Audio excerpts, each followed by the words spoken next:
Just a very quick prologue before the rating review movie system starts. Today we talk about quantum migration of ratings. As you can see, it is possible for a movie's rating to quantumly migrate from Z to B, and rarely all the way around from Z to A. But when that happens, that is when, as you see in the very last formula here, you'll see a movie that is both a flop, but has cult, and has some redeemable factors, makes true cult, which one might only expect to find a few movies per movie store that have true cult. These other formulas, as you'll see if you look carefully, explain things like how a movie is just not really good enough, period. Is good but has some redeemable factors. Is bad but has a lot of cult. And is so bad that it circles all the way around back to good. This formula is untested. It must only be tried on movies you are 100% controlling in a science lab. It's untested, I tell you. It's mad science. But hey, I got my degree in overpriced bullshit from Harvard. So I guess I actually know what I'm talking about.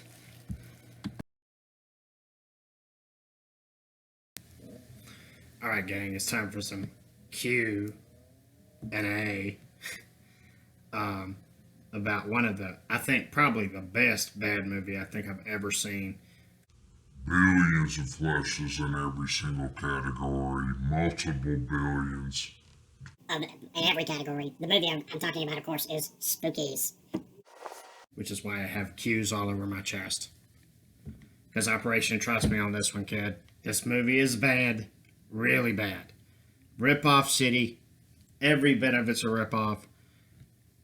Very minimal plot. Idiots find a haunted house and get killed at the end, pretty much. Almost everybody gets killed. It rips off Ghoulies. It rips off Phantasm. It rips off the 1950s version of the werewolf. It rips off Bride of the Monster. It rips off... Oh, I don't even know. It's pretty much absolutely just ridiculously crammed. Crammed. Crammed with rip-offs. It's more crammed than the Evergreen in the Suez Canal is. That's how just completely chock full of rip-offery this whole movie is. That being said, it's a candidate for the Bloody Skull, which is the best worst movie I've seen in, I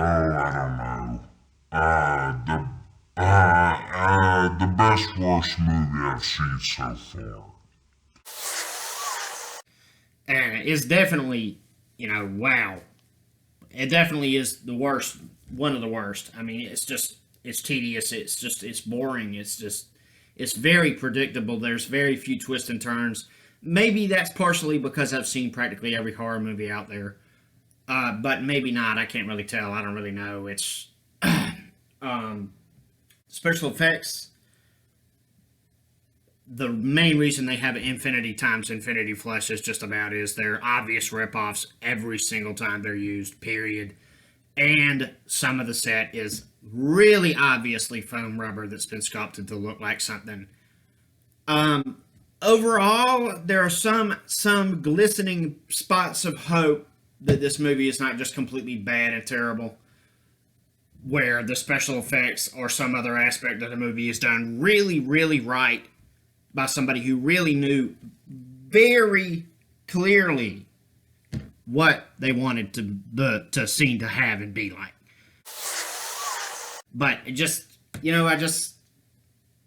I can't get over the fact that there's so many rip-offs. There's a rip-off of, like I said, Ghoulies, Phantasm, American Werewolf, Zombie. Lucio Fulci's Zombie gets ripped off at one point by zombies who, for some bizarre, just extremely strange reason, they can't stop farting. and belching. And it's just, ugh. I mean, it seems realistic to me because bodies do turn into, portions of your internals do turn into gas when you die. When you die and decompose, portions of your insides, most of your insides actually eventually break down into gases. So it would make sense for me, I guess, that zombies would be farting everywhere all the time. But who wants? It's hard to take it. It's hard to take it seriously. It's really just impossible to take even remotely seriously at all. Like I said, Operation Trust Me on this one is bad, really bad. But these few speckling, sparkling moments of genius that it has here and there redeem it enough that all of those flushes somehow equal out to not totally zero enjoyment. And not totally zero on anything. Because flushes are, they're below zero. They're that bad. Flushes, 4 flushes does not total up to even 1 star. So the more flushes something has, the worse off it is. And this movie is suffering from the worst paradox, which is it has so many flushes. It's actually a really good movie. I'd highly recommend it. It may be moronically stupid at points, and just why didn't they do this, that, or the other? But it's really good. It's really, really, really good.